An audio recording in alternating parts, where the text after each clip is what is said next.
A far-left activist organization called The Sum of Us has successfully forced Mastercard to announce a vote that would allow them to ban the far-right and even politicians from using their service. Mastercard is set to hold a shareholder meeting where they will vote on whether or not they should appoint a human rights committee that will evaluate those who use its service. The intention? Ban the far-right, white supremacists, and even politicians from being able to receive money. This may be the most dramatic escalation in the culture war we've seen yet. Far-left activists have targeted social media networks to get you banned. They've targeted Patreon, PayPal, even Chase Bank has banned conservatives from holding bank accounts. But now they want to take away your ability to even use a debit card, and this could have a global impact. All the while, we are seeing a dramatic escalation in rhetoric and violence from the far left. These activist groups are escalating their efforts across all fronts today. Let's take a look at how Mastercard is responding and what these activists are trying to accomplish with this vote. But before we get started, make sure you follow me on Minds at minds.com/Timcast. The past few videos I've done have stressed the problem of censorship and its escalation, so I cannot be more serious when I say I don't trust YouTube. Make sure you follow me on Minds because they are substantially less likely to censor me if I cover controversial or sensitive topics. Again, minds.com/Timcast. If you want to support this video, just share it on social media to help spread the news. From BuzzFeed News, activists are trying to force Mastercard to cut off payments to the far right. The payment giant's shareholders will vote on a proposal to set up a human rights committee at the company to monitor money flowing to hate groups. BuzzFeed reports activists have successfully forced Mastercard to hold a vote by shareholders on a proposal which, if passed, could see the company monitoring payments to global far-right political leaders and white supremacist groups. The proposal aims to see Mastercard establish an internal human rights committee which would stop designated white supremacist groups and anti-Islamic activists such as Tommy Robinson from getting access to money sent from donors using the company's card payment services. It's been conceived by U.S. political activists, Some of Us, who want to escalate the battle against white supremacists and far-right groups from tech platforms like Facebook, Google, Twitter, Patreon, and PayPal to one of the biggest companies in world finance in an attempt to choke off donations. Robinson and several other leading figures in the global far-right have been forced in recent months to solicit donations directly on their website via Mastercard, Visa, and American Express after PayPal banned payments to them. Facebook also disabled the donation function on Robinson's fan page before deleting it completely. Spreading hate involves spending money. Aowen Dubsky from Some of Us told BuzzFeed News. Whether it's paying for online advertising or organizing violent rallies, white supremacist groups need financial services from companies like Mastercard. Over several months, Some of Us has been locked in a battle with Mastercard executives behind the scenes in order to get the new committee proposal put to shareholders ahead of the company's June annual general meeting. Documents seen by BuzzFeed News reveal the U.S. Securities and Exchange Commission has given the green light for shareholders to get the chance to vote on the formation of the committee, despite staunch opposition from the Mastercard board and executives. In a posting to the SEC.gov website, we can see Proposal 5, Consideration of Stockholder Proposal of Creation of Human Rights Committee.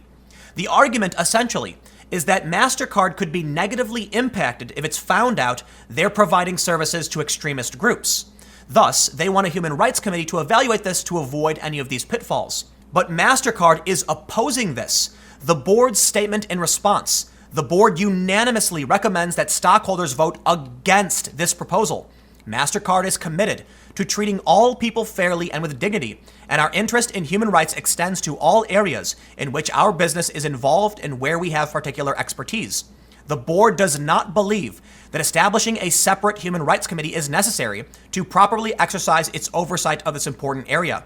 And Mastercard has already taken action to cut off access to certain personalities. This story from the Daily Beast last August: far-right fuming after big finance chokes off money flow.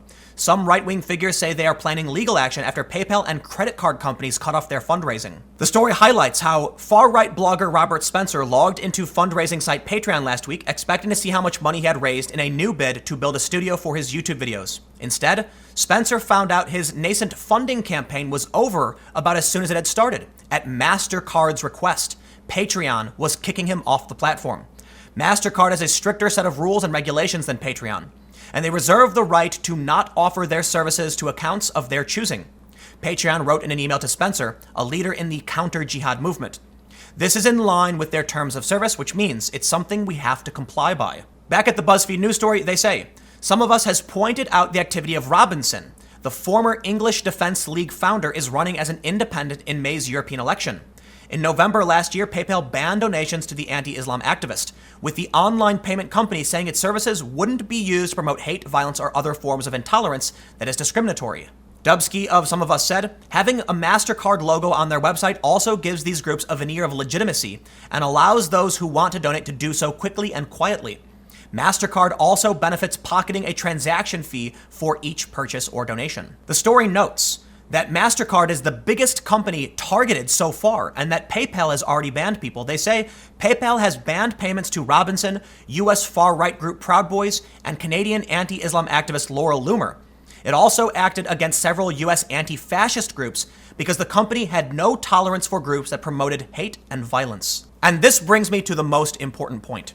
If Mastercard appoints this committee, it will not stop with the far right. It will extend to everybody. First Tommy Robinson, then Count Dankula, then Dave Rubin, Jordan Peterson, people like me. The cliff will keep eroding. Keep in mind that Donald Trump's proposals about border security were held by Democrats 10 years ago, which means today you may hold a view. In 5 years, that view may be considered far right. But more importantly, PayPal banned anti-fascist activists. It will not stop with the right. It will impact everyone. Most importantly, it will impact everyone who opposes the establishment. The left-wing groups that tend to get censored and smeared in the media are anti-war activists, people who oppose American intervention. And further, this proposal could actually damage Mastercard to an extreme degree. This story from yesterday, Alphabet had more than $70 billion in market cap wiped out, and it says YouTube is one of the problems. The story basically talks about how YouTube is trying to police its content more and more to cater to an angry media. And that's resulting in lower engagement, less views, and ultimately less ad revenue.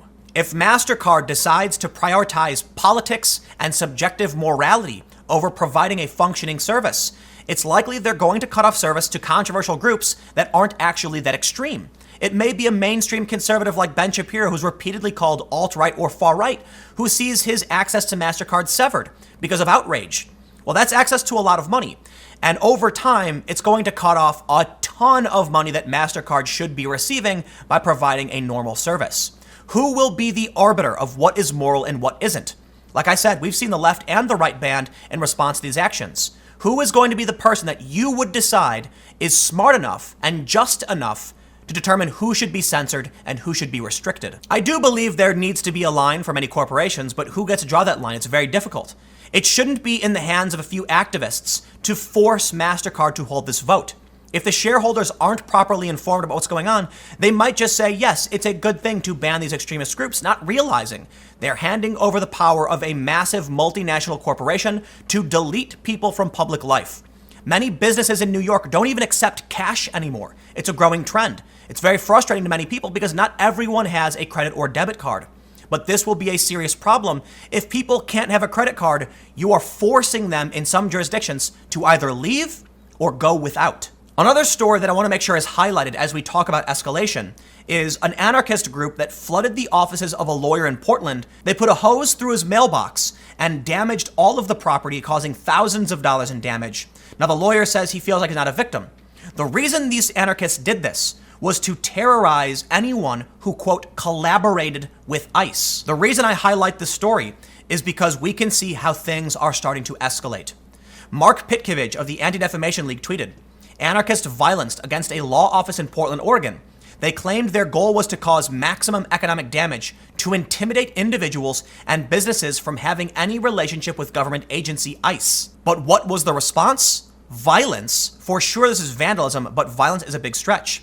Pitkovich says, "Damaging property is a violent act. Ask any manager of a Planned Parenthood clinic that has suffered an arson attempt or any religious leader of a mosque, synagogue, or church that has experienced arson. You can't commit violence against inanimate objects." And Pitkovich tries to no avail to explain, yes, you can. Just the other day, we saw this story from Fox News, that the FBI is probing an Antifa plot to buy guns from the cartel in Mexico and stage an armed rebellion at the border. And today, a communist group ambushed police, killing 15. I highlight these other stories to show you the dramatic escalation we're seeing across the board.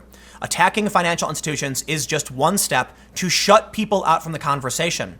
They will ban you from social media, but they will also take away your money. They want you to be scared. They want you to fall in line and stop speaking up. They can't argue against your ideas, so they'll seek to get you banned. They'll seek to take away your source of income. They will seek to remove your ability to even transact with other people. If that doesn't work, they will destroy the building you work in, and then the most extreme, they'll plot an armed rebellion or they'll ambush police officers and kill them. This escalation is serious, and we have to make sure we don't allow companies to be subjected to moral policing by fringe activist groups that don't really know what they're talking about or do and are lying and cheating to try and win in the culture war. People in this country have a right to express themselves freely. Yes, companies have a social responsibility, but who will be the arbiter of what is moral and just? This is why we have the government we have. Activists that can't get the government to change these rules target corporations. And as more of our speech takes place on private platforms, and even financial transactions take place on private platforms, we're becoming extremely vulnerable. A long time ago, you had the right to speak openly and freely in public discourse. But because public discourse is taking place on privately owned platforms, we have lost that right. And the government can't really do anything about it. Perhaps they can if they pass a law, but for the time being, you have no right to be on these platforms. In fact, they argue forcing Twitter to keep up speech would force Twitter to be speaking. That effectively you're violating Twitter's right to speech itself by stopping them from censoring others.